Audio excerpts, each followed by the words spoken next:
अगं योगिनी, आज हा काय तुझा बेत आहे? आज ना मी मस्तपैकी चण्याच्या डाळीचे डाळ वडे बनवते.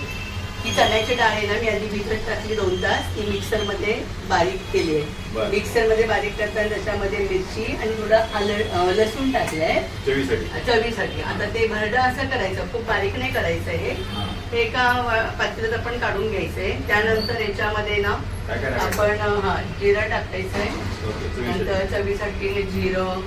नंतर त्याच्यामध्ये हा थोडासा मी हिंग टाकते. अच्छा. नंतर मी हळद ऑलरेडी याच्यामध्ये टाकली आहे. परत थोडीशी हळद टाकली आपण, कलर हळद पाहिजे. नंतर ही हळद त्याच्यामध्ये नंतर आपण थोडं चवीसाठी तिखट पण टाकायचं आहे, मिरच्या टाकल्या तरी. हां. आणि कढीपत्ता पण टाकायचा. कढीपत्ता याच्यासाठी की कढीपत्त्याने खूप छान असा वड्यांना सुगंध आहे, अरे वा, आता छान सुगंध यायला लागला. यायला लागला. आणि नंतर याच्यामध्ये ना थोडंसं आपण बारीक चिरलेला कांदा टाकायचा. ओके. हा कांदा, हां. बारीक चिरलेली कोथिंबीर, हे सगळं असं छान मिक्स करायचं. आणि थोडी आपली ना हम्म. धण्याची पूड टाकायची. खमंग आणि खमंग चविष्ट धण्याची पूड. अरे वा.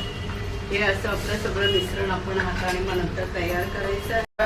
डाळ आपण बारीक करतो ना मिक्सरमध्ये, तेव्हा बिलकुल पाणी काढून टाकायचं चाळणीमध्ये. हम्म. म्हणजे मग हे असे वडे छान होतात.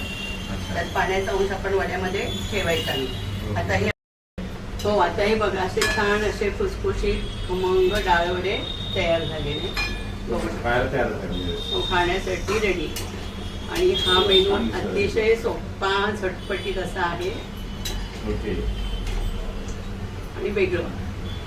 ग्रेट. खूप छान दिसतात आणि खायला पण बरं आहे. अगदी तयार आकर्षक वाटतात. ठीक आहे. Okay, thank you.